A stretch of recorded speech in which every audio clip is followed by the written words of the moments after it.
ইন্নাল হামদুলিল্লাহ ওয়াসসালাতু ওয়াসসালামু আলা রাসূলিল্লাহ আম্মা বাদ। হাসান বসরি রাহিমাহুল্লাহ বলেন, মানুষ বিশ্বাস করে মৃত্যু সুনিশ্চিত, অথচ তাদের গাফলতি দেখে মনে হয় তাদের এই বিশ্বাস অনেকটা সংশয়ের মতো।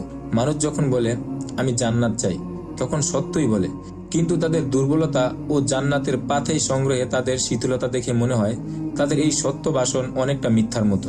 প্রিয় ভাই ও বোন, আপনার বর্তমান চিন্তা ও কর্মগুলোকে একটু যাচাই করে দেখুন তো। মৃত্যুর প্রতি আপনার যে বিশ্বাস তাকে অনেকটা সংশয়ের মতো নয়? ভেবে দেখুন তো, সত্যি যদি আমরা বিশ্বাস করতাম যে কোনো মুহূর্তে আমাদের মরণ চলে আসতে পারে, তাহলে কি আমরা গুনাহে লিপ্ত হতে পারতাম? আমরা কি আখিরাতের প্রস্তুতি না নিয়ে দুনিয়ায় মজে থাকতে পারতাম? প্রিয় ভাই ও বোন, মরণের প্রতি এই গতানুগতিক বিশ্বাস আমাদেরকে আখিরাতের পাথেয় সংগ্রহে অনুপ্রাণিত করে না। তাই তো আমরা গাফলতির মরণ গুমে বিভোর হয়ে থাকি। এই অবস্থায় যদি হঠাৎ মৃত্যু চলে আসে, কি অবস্থাটা হবে কখনো ভেবে দেখেছেন? আল্লাহ আমাদের সবাইকে হেফাজত করুন। আমরা যদি সত্যিকার অর্থে জীবনে সফল হতে চাই, জাহান্নাম থেকে নাজাত পেতে চাই, তাহলে আখিরাতের প্রতি আমাদের ঈমান নবায়ন করতে হবে।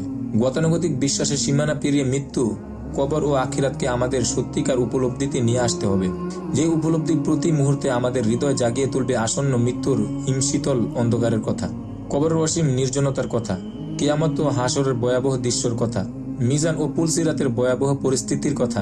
প্রিয় ভাই ও বোন, এই মূল্যবান উপলব্ধি অর্জন করতে হলে সবসময় আখিরাত নিয়ে ভাবা চাই। পুলসিরাত পেরিয়ে জান্নাত বা জাহান্নাম পাড়ি দেওয়া পর্যন্ত পুরো সফরের একটি নিখুঁত মানচিত্র অন্তরে এঁকে রাখা চাই। ব্যস্ত জীবনের ফাঁকে ফাঁকে কখনো কখনো এই পুরো মানচিত্রটির উপর নজর বুলানো চাই।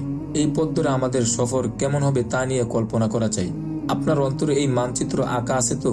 প্রিয় ভাই ও বোন, আপনার জীবন সফরের শুরু থেকে শেষ একটি নকশা আপনার সামনে তুলে ধরতে আমরা শুরু করতে যাচ্ছি অত্যন্ত গুরুত্বপূর্ণ সিরিজ আখিরা।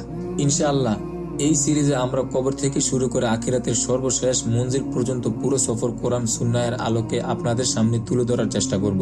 আল্লাহ রব্বুল আলামিনের কাছে দোয়া করি, তিনি যেন আমাদেরকে কাজটি সহিভাবে শেষ পর্যন্ত সমাপ্ত করার তৌফিক দেন, আমাদের কাজে ইখলাস ও নিষ্ঠা দান করেন, কথা অনুযায়ী আমল করার তৌফিক দান করেন। আমিন ইয়া রব্বাল আলামিন।